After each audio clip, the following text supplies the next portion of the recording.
What are you doing to lobby politicians in Cardiff and Westminster governments to prevent the cuts happening? Well, very, very interesting question. I mean, the Vice-Chancellor is chair of HEW, Higher Education Wales, and he's trying to get clarity on what the Minister said in terms of where the money's going to come from. You look at the Minister's statements, Lady Andrews' statement, you look at the arithmetic, it's very difficult to work out the kind of general level. The comment that the Vice-Chancellor makes on a basis there is still a funding gap between Wales and the rest of the United Kingdom in terms of higher education. I've done an analysis of regional funding and regional allocations, and we're in a region called North and Mid Wales. If you compare North and Mid Wales with South East Wales and South West Wales, we're underfunded as a region here, with a tune to some 7,500 student FTE income. That argument is being made, the Vice-Chancellor is making that argument with two ministers at the moment. So he's lobbying, trying to get first, I think, some clarity on what's happening. I think the calculations that Lady Andrews has put together, you saw what he said 2 days ago, we're predicting that those calculations are based on probably fees of around 7,200. We're thinking that's where he's pitching his calculations. You'll see that he made a comment of fees going from probably 6,000 to 9,000. We kind of pitched this range. We think these calculations are based on a number of about 7,200. Until we get clarity on the level of the financial situation, it's difficult to answer on the kind of things. The Vice-Chancellor is in a strategic position because he chairs Higher Education Wales. He's in a particular position to position Aberystwyth in terms of this clarity of information. It's probably the first thing that we need to lobby for, as well as the process as well, when things are going to happen. Because as you know, there's a Westminster vote next week, which could open up an interesting political dynamic on what decisions will be going in Wales at the same time. Next question, which kind of links in with this. Do you think the university is efficient in how it's spending its money at the moment? No, I have to say honestly, I know where savings can be made. I've been long enough to know where money can be redirected. I see quite a lot of duplication between service departments. We probably have particular service departments that could pull resources. We also have 17 academic departments, and you probably see a duplication between academic departments. I think there's scope for more efficient working between academic departments and between service departments to save money. We're also probably not being efficient in basically pooling resources in terms of procurement. There's an initiative across Wales conducted by Higher Education Wales in terms of trying to get better deals for all universities across 8 areas, financial services, human resource services, procurement, etc. So I think we can be more efficient, but also I think we can be more efficient in terms of raising money for alumni at the same time. I know the sabbatical officer from the Guild President has just come back from America, where there's a particular regime of basically gaining more money from alumni, students that have been through Aberystwyth. And we've created an alumni office now, and we're trying to fundraise in this area. But if you look at the PA SIP report, the PA consulting report, the Sustainability Improvement Exercise, I've been asked by the Guild President, by the President of the University, Sir Emily Harry Jones, to come up with a 2-page briefing note for students. It's a huge thick report that staff are going to get soon. And he's asked me to do a 2-page briefing note for you. And in that report it highlights quite significant savings in terms of what's been made across the university. So in the context of the £3 million cuts, probably another way of looking at £3 million cuts is to say, well look, rather than looking at cuts, let's see what savings we can make prior to thinking about making any particular cuts. One question about the specifics of how the university spends its money. Are there any plans for investment and improvements to information services and library provisions? Well, the library has a particular annual budget.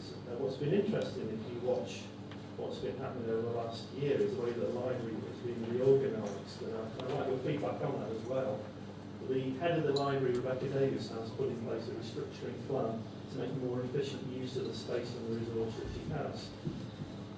Pleased to announce, and this was confirmed in Senate yesterday, that Rebecca Davis is now Pro Vice Chancellor for Services, which I think is a very interesting move.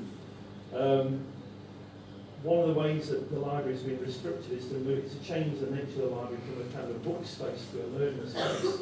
And there is a proposal that hasn't been approved yet, that's been on the books subject to funding, which is to build a bookstore on the back of the library. We currently rent a space on an industrial estate for books that are not used very, very often. And we're kind of pooling those to a research resource across all Wales. Trying to save money there, that'll save £40,000 a year that we pay in storage fees. We pay that amount of money for storage fees on the off chance that somebody might want a book from 150 years ago that probably has only been out once in 11 years. So we're trying to save money there. I think the way that the library plan, probably will be an extension in the next couple of years. So if you're a first year student, you might see this, an extension to the back of the QOM library to create a bookstore. And so the library then will in turn be created into a learning space. So to kind of roll forward the initiative that Rebecca's already put in place with the coloured zones and the bean bags, the quiet zones and the group working spaces. I can't confirm that because that was confirmed by senior management. But if you look at the NSS, the National Student Survey, and all the student experience results, one of the things we could probably do better on is, is the provision of library services and the provision of services in terms of teaching spaces and learning spaces. I regularly walk around lecture rooms and know that a lot of our lecture rooms haven't been changed since the early 1960s. And, if we were to charge fees, you'd want a better quality working environment. I know occasionally you're in lectures and you were told to go into breakout sessions. You can't, because you've got these lectures with fixed benches and seats that don't allow group working and group interaction. So we need to be smarter and cleverer, I think, in terms of how we design learning spaces and teaching spaces. Okay. One question. Is the university against the principle of marketisation of university education? Very interesting question, because you saw what the minister said. The minister said in principle that... This is asking specifically about universities. This university probably is difficult to say, because we're not coming out and announced what our fee regime will be, so I can't actually give you a straight question until we know what's happening in Wales. You have to give your personal... My personal opinion is I would support a quasi-market that has the state as a buffer zone and has the state as a protector. But I would not support a full market, and this is what you've seen in the US, a full market where you reduce the cap and let fees go to $45,000 in Harvard and MIT and that kind of situation. I would not support that regime. I think that's a highly damaging regime that produces elitism and then reduces what's left of communitarianism at the far end. I probably support a limited market, but not a full market. And it was interesting what the minister said in terms of where he pitched himself in terms of market. Okay, one question came through earlier. You talked about regime change earlier. Was this in reference to the new appointment of the new Vice Chancellor? And if so, how does... Sorry, screen's on blank. Yeah. Got that? Sorry. Okay, yeah, you talk about regime change earlier. Are you referring to the new Vice Chancellor? Can you help explain how a decision on the new appointment is made, and what can you say about how students can have an input or an influence over such an important position at university? It's a very, very important question indeed, because I know the Guild is not represented on the interview panel. I mean, that's correct, not? That is correct, because the composition of the interview panel, I think, is governed by statutes and ordinances, although it allows Senate reps on there, and John is a member of Senate, but he wasn't on the panel. It's something that I'm not happy about either, because although one could say that the candidate would get an easier time on an interview panel, because I think you'd ask some kind of searching questions. I think that the Guild should be on the interview panel as a partner, representing over 7,500 students.